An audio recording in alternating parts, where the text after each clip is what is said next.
Bonjour à toutes et à tous et bienvenue pour cette vidéo qui sera une courte démonstration du déploiement d'un cluster Nutanix Cloud Cluster sur AWS. Donc l'objectif de la démonstration, c'est simplement de voir en version actualisée de novembre 2025, en gros quelles sont les options qui sont disponibles pour pouvoir déployer un cluster Nutanix. Donc première chose à retenir, on déploie un cluster Nutanix dans un environnement AWS, au travers toujours de la console NC2. Donc la console NC2, c'est cette interface-là que vous voyez. Et donc cette console d'administration qui est opérée par Nutanix va appeler les interfaces programmatiques d'AWS pour déployer l'ensemble de la stack logicielle Nutanix sur une infrastructure de bare metal, ou d'instance métal pour être plus précis, côté AWS.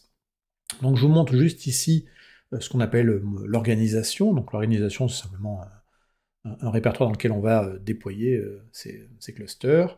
J'ai ici raccordé mon environnement AWS à cette console, et je l'ai fait simplement en allant par ces interfaces-là.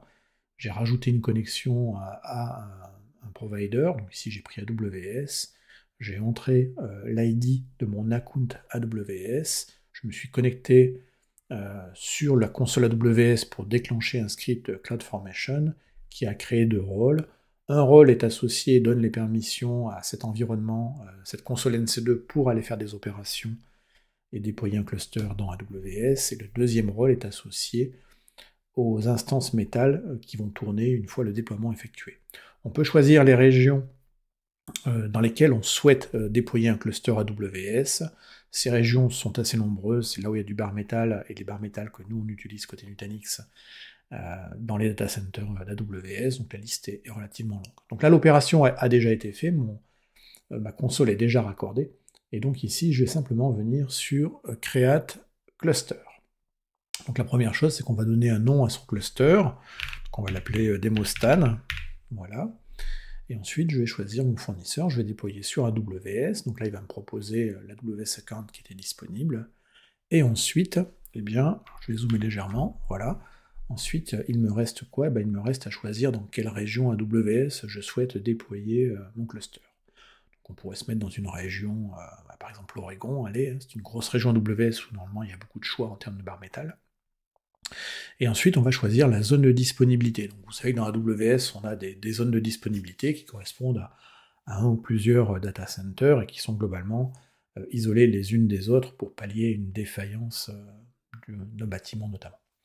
Donc généralement, on a trois zones sur les régions, la plupart des régions. Les grosses régions peuvent avoir 4, 5 ou 6 zones de disponibilité. Donc là, je vais prendre la première zone, on va pas s'embêter, donc l'US Ouest 2A. Ensuite, j'ai différentes petites options, dont notamment une qui est intéressante, qui est celle-ci, qui est de pouvoir rajouter des tags à mes ressources qui vont être créées par cet assistant. Donc les tags sont très importants dans AWS, c'est les tags qui vont permettre de retrouver des informations liées à une ressource, savoir qui est son propriétaire, pour quel usage, est-ce que c'est de la prod, pas de la prod, pour quelle division c'est associé. Donc c'est utilisé notamment pour la partie billing, donc la refacturation, et de savoir quelle ressource est à refacturer ou quelle ressource est associée à quelle entité métier. Donc là, typiquement ici, je pourrais prendre un tag assez classique, le tag owner, et puis ici je vais marquer mon prénom, comme ça je saurai, ou mes collègues sauront plutôt, que ce cluster a été déployé par moi. On peut également programmer la destruction d'un cluster. Donc ça, c'est pas quelque chose qu'on fait normalement, mais si on est sur des environnements de démonstration ou de formation ou de test and dev, on peut utiliser à la demande un cluster pendant quelques heures et après demander, ou quelques jours, et après demander sa destruction. Donc là, si on fait ceci, simplement, on va préciser la date de la destruction, l'heure de la destruction, la time zone, donc le fuseau horaire qui est associé à l'heure qu'on va donner ici. Donc là, je ne vais pas le faire. Et ensuite, je vais faire suivant. Ensuite, on va choisir les licences. Donc dans Nutanix, la majorité du temps, on va utiliser des licences au corps, qui sont des licences pour un usage général. Néanmoins, on a également des clients qui font du VDI sur les solutions Nutanix, et dans ce cas-là, qui vont utiliser par exemple des solutions tierces comme du Citrix, pour ne pas le citer qu'un des plus connus. Et dans ce cas-là, Nutanix sait également faire des licences dites à l'utilisateur. Donc je vais rester ici sur un General Purpose. Les licences, les nouvelles licences achetées désormais sont des licences qui s'appellent NCI pour Nutanix Cloud Infrastructure. L'ancien nom ou l'ancien format de ces licences s'appelait AOS, mais on peut reprendre des licences existantes également. Et ensuite, on va choisir quelle est la version logicielle d'AOS, Acropolis Operating System, qu'on va souhaiter déployer. Donc globalement, si ça rentre dans la fenêtre de support de Nutanix, logiquement, c'est disponible. En tout cas, vous voyez qu'on a pas mal de choix, donc ça permet d'aligner également les versions d'AOS qui tournent dans le cloud d'AWS et les versions d'AOS qui vont tourner par exemple à demeure dans un data center. Donc, je vais prendre la dernière version. On choisit le tiers logiciel. Donc il y a 3 tiers logiciels qui existent côté Nutanix, le Starter, le Pro et l'Ultimate. Quand on va faire du Nutanix Cloud Cluster, on a besoin d'un Pro ou d'un Ultimate, l'Ultimate rajoutant des fonctionnalités additionnelles derrière. Dans la partie Advanced Settings, on va également avoir des options qui vont être directement liées finalement un petit peu à ces choix logiciels, ou plutôt aux licences qu'il va y avoir derrière. Donc la plupart du temps, on va utiliser les instances bare metal par défaut, qui sont les shared instances.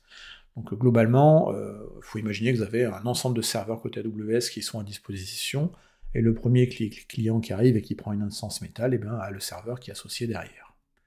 Mais si le serveur, si le cluster est mis en hibernation, par exemple, on libère les ressources, et ça veut dire que la prochaine fois que le cluster redémarrera, globalement, il ne sera pas certain d'être sur le même matériel physique. Et ça, il y a certains éditeurs logiciels qui ne l'acceptent pas et qui disent si vous utilisez vos licences chez le fournisseur de cloud, vous avez vos licences logicielles au sens général, les licences logicielles peuvent être liées directement à un matériel donné. Et dans ces cas-là, c'est là où on fera appel au dedicated host qui, pour le coup, dit l'instance metal d'AWS tournera sur un hardware qui est dédié, qui restera toujours disponible pour le client, qui sera associé à un client donné et ne sera pas, entre guillemets, dans un pool qui est partagé, un pool de ressources. Donc ça, c'est un choix qu'on va faire au début du déploiement, et qui est important à faire. En général, on prend le plus plupart du temps le default, donc le share tenancy, mais ça peut arriver que pour des cas spécifiques applicatifs, on passe par le deuxième cas. C'est un choix qui est fort, parce qu'après on ne peut pas revenir en arrière, à part détruire le cluster et le redéployer. Si on utilise donc du coup du default, donc si on utilise l'option Share Tenancy, on a la possibilité, si on a des Windows Server à l'intérieur, d'activer ce qu'on appelle le License Include Instance. Donc ça, c'est le moyen en fait de contractualiser auprès d'AWS l'achat de licences. Donc on va passer par ce qu'on appelle le SPLA, le Service Provider License Agreement. Et donc ça permet à AWS de vous revendre les licences de vos environnements Windows Server qui vont tourner dans le cluster Nutanix. Et donc on va cocher cette case ici, et automatiquement le licensing du coup sera opéré par AWS.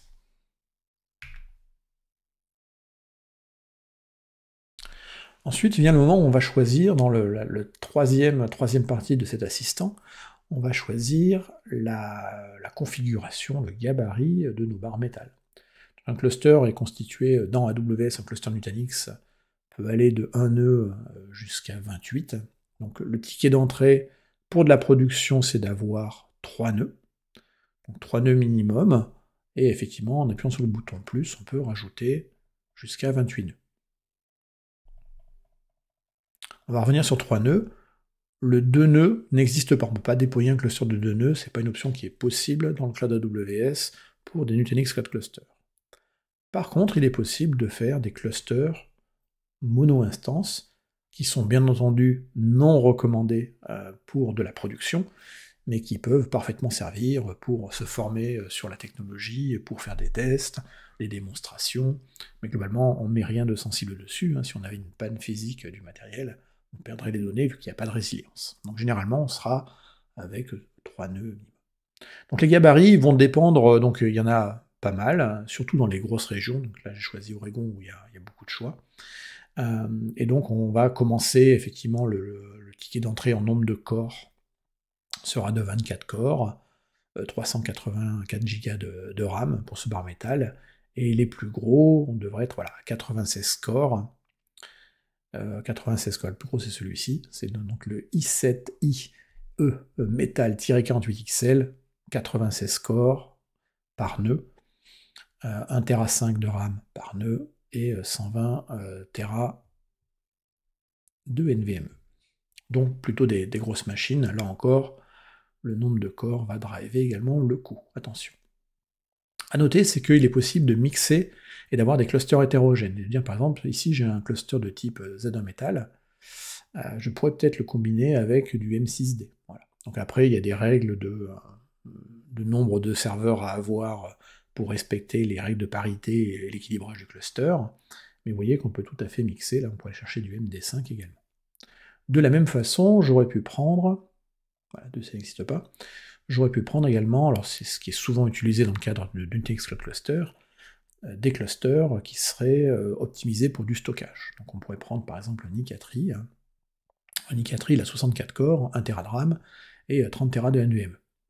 À ces 30 Tera de NVMe par nœud, je pourrais également attacher du stockage externe natif AWS, de l'Elastic Block Storage, et dans ce cas-là, je peux dire, pour ce bar métal, je vais pouvoir rajouter entre 7 Tera 5 et maximum ici dans cet exemple, c'est 120 Tera que je vais additionner aux 30 Tera que j'ai déjà ici en NVMe.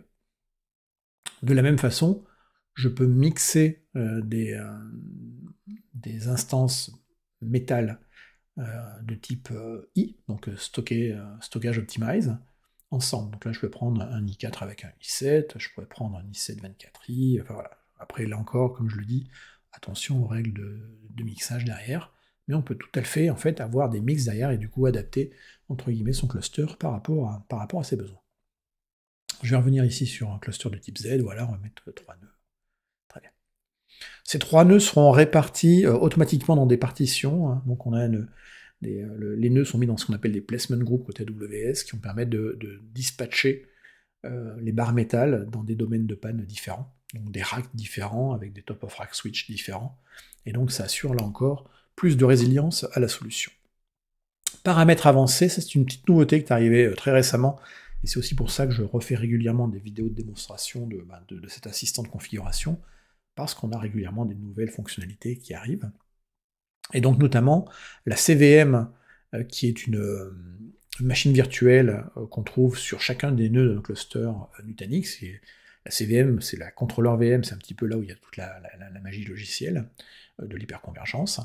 Et bien cette CVM derrière, elle est associée directement à un disque BS, qui est donc du GP3, et on va pouvoir, on a la possibilité désormais de changer le nombre d'IOPS sur ce volume-là. Donc de base c'est 3000, et ensuite on peut le pousser jusqu'à 16 000 IOPS si on a une CVM qui a besoin d'avoir vraiment des très bonnes performances sur la partie disque, parce qu'on a des traitements particuliers ou autres. Donc on a la possibilité du coup de faire ce réglage. Attention, ce réglage a un impact sur le coût, sachant que les 3000 IOPS sont de base intégrés dans le pricing de BS, et ensuite chaque IOPS additionnel va avoir un coût supplémentaire.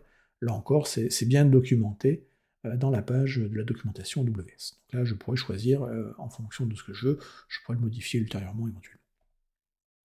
Ensuite, va venir le réseau. On va venir s'intégrer dans un réseau, on va venir s'intégrer dans le réseau AWS au sens large. Un cluster Nutanix, il est branché sur ce qu'on appelle un AWS VPC, un Virtual Private Cloud, qui est ni plus ni moins qu'un domaine de routage qui est découpé en sous-réseaux. Voilà. Donc deux options, soit on dit, crée-moi automatiquement un VPC, dans ce cas-là on va donner des informations, c'est l'option que je vais choisir. Option numéro 2, on peut pré-créer à l'avance son réseau côté AWS, et ensuite dire, on va venir déployer ce cluster, ces instances métal, sur ce réseau-là, et dans tel subnet en particulier. Donc ici, je vais garder l'option de créer un nouveau PC, et globalement, qu'est-ce qu'il va faire? Il va me déployer, si je lui dis crée-moi un nouveau VPC, il va me créer à peu près ceci. Donc il va créer un VPC, donc il va me demander ici du coup un CIDR, donc un espace d'adressage. Donc on va prendre ici par exemple, on va prendre un /23 par exemple, c'est le minimum. Voilà, et donc /23, donc il va me créer ici le VPC en /23, il va me créer automatiquement, si je laisse faire, un subnet public qui va contenir une Internet Gateway et une NAT Gateway, le routeur implicite effectivement d'AWS là-dedans, et ensuite il va me créer un subnet qui sera dédié pour mes instances Metal. Si j'ai besoin de Prisme Central dans mes choix, il va me créer également le subnet pour Prisme Central, et si je choisis d'activer le Flow Networking, qui est donc du Software Defined Network fait par Nutanix, qui se positionne en overlay sur les subnets AWS, là encore, il va me créer le subnet additionnel. Eh bien, c'est ce qu'on va faire ensemble ici. Donc, je vais déjà cocher le fait que je veux avoir Flow Networking, et vous allez voir qu'en cochant cette case, ici, il va rajouter une étape additionnelle concernant Prisme Central. Effectivement, Prisme Central, qui est la console d'administration et qui permet de piloter le Software Defined Network, est nécessaire pour justement Flow Networking. Donc si je coche ici, je vois bien que j'ai un prisme central qui vient d'apparaître ici. Là, je vais donner l'espace d'adressage complet de mon VPC, ici. Les chiffres ne sont pas les mêmes, mais vous avez compris le principe. Ensuite, j'ai besoin d'une clé SSH, parce qu'on a des hôtes basiquement qui sont Linux, donc on s'y connecte dessus. Et là, on va aller chercher simplement une clé. On peut également générer depuis l'assistant une paire de clés SSH et les avoir après stockées d'un côté AWS. Ensuite, ici, je vais avoir la partie contrôle des accès firewall. Donc, dans AWS, de base, on a ce qu'on appelle des security groups, qui sont ni plus ni moins que des sortes de règles de firewall. À la différence d'un firewall traditionnel, les security groups sont juste des règles qui autorisent, sachant que par défaut, tout est fermé. Donc nous, on va laisser par défaut l'accès à la console d'administration Prism Element et l'accès aux services de management du cluster. Là encore, ça, on les ouvrira ultérieurement, une fois que le cluster est déployé. Donc la bonne pratique, c'est de rester comme ça. Ensuite, on a une option qui s'appelle le Cluster Protect, qui permet de faire basiquement un backup du cluster pour avoir une solution le cas échéant ou si on perdait le cluster. Donc, voilà. Donc après, on peut faire ça d'autres manières. À noter, ici, j'ai choisi dans l'étape précédente d'utiliser Flow Networking, et ici, il me précise que le Cluster Protect n'est pas actuellement supporté avec le Flow Networking. Donc c'est pas très grave, parce qu'en fait, pour faire l'équivalent de cette fonctionnalité-là, on en a deux autres qui existent et qui permettent de faire la même chose avec un environnement de type Flow Networking. Donc je vais dire que je vais protéger moi-même le cluster, et c'est bon. Dernière étape, la configuration de Prisme Central. Donc Prisme Central peut être déployé dans le cluster sous différentes formes, donc soit ce qu'on appelle la version small, et on aura une machine virtuelle qui va faire tourner le rôle Prisme Central, et un petit load balancer avec tout ça, mais du coup pas de résilience sur Prisme Central. Si on se met en large, eh bien il créera sur le cluster, ou dans le cluster plutôt, 3 machines virtuelles pour Prisme Central avec un petit load balancer devant. Et si on se met en extra large, eh bien on aura toujours 3 machines virtuelles dans le cluster, elles sont juste un petit peu plus chargées en termes de vCPU et de RAM. Donc moi pour l'exemple ici, je vais rester en small. Donc là, j'ai la version de Prisme Central qui est associée à la version d'AOS que j'ai déployée. Ça, ce sera les credentials que j'utiliserai tout à l'heure pour me connecter dans le Prisme Central. Et là, ici, automatiquement, il me crée le subnet pour Prisme Central, qui va me dire qu'il va créer celui-ci. Et donc là, automatiquement, quand on lui a dit de faire le travail pour nous, il prend des choix pour nous. Donc il va dire, moi, c'est un /28. Et pour le Flow Networking, ici, il va prendre un /24. Donc le Flow Networking, c'est celui-ci. Voilà.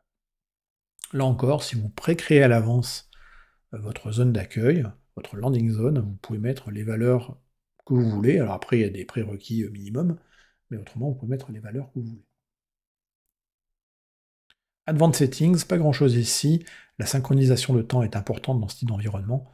Donc on fait pointer ici par défaut sur des serveurs Network Time Protocol publics. Mais là encore, si vous avez vos propres serveurs NTP, vous pouvez pointer sur vos propres serveurs NTP. Dernier écran, un écran qui va simplement résumer l'ensemble de la configuration qu'on vient de sélectionner, avec toutes les options derrière. Vous pouvez là encore revenir en arrière pour changer, mais basiquement, c'est à peu près tout. Alors, ici, effectivement, si on lui fait créer l'ensemble de la configuration réseau, il va nous créer un VPC qui sera par définition quelque chose qui est isolé, hein. C'est un domaine d'isolation, le VPC. Et donc si vous voulez relier le tout après avec une infrastructure à demeure au travers d'une connexion de type VPN, site à site, ou AWS Direct Connect, hein, qui est une connectivité privative, là il faudra faire en général attacher le VPC à ce qu'on appelle une transit gateway, hein, et ensuite de créer les bonnes routes qui vont bien. Donc ça ressemblerait à quelque chose comme ça. Donc là c'est encore une version assez simplifiée, mais on a bien ici un VPC qui va contenir un subnet pour les barres métal, les instances EC2, un subnet pour Prisme central, un subnet pour networking, ça c'est un petit bonus, c'est un subnet avec une machine d'administration et de rebond. Et si on veut effectivement faire l'interco avec du on-prem, eh bien on rajoutera un Transit Attachment Subnet qu'on attachera à un AWS Transit Gateway, et lui-même aura derrière un tunnel VPN qui sera assuré avec une solution à demeure on-prem pour accéder au data center qui est ici, et donc éventuellement, après avoir un deuxième cluster Nutanix ou plusieurs clusters Nutanix ici, et assurer la communication entre les deux. Voilà. Vous avez vu finalement en quelques minutes comment déployer un cluster. Il suffit de cliquer sur le bouton Create et d'attendre. Le temps de mise à disposition du cluster sera environ de 2h30. Le temps de déploiement du cluster en tant que tel, c'est 45 à 60 minutes. Et après, le reste, la 1h30 à peu près qui reste, va être lié au déploiement de Prisme central, de la plateforme de microservices et des network controllers pour le réseau virtualisé qui s'appelle Flow Networking. Donc là, il n'y a plus qu'à attendre, et ensuite de récupérer son cluster en mode prêt à être utilisé et prêt à être administré. Cette vidéo est maintenant terminée, je vous remercie de l'avoir suivie, et à bientôt.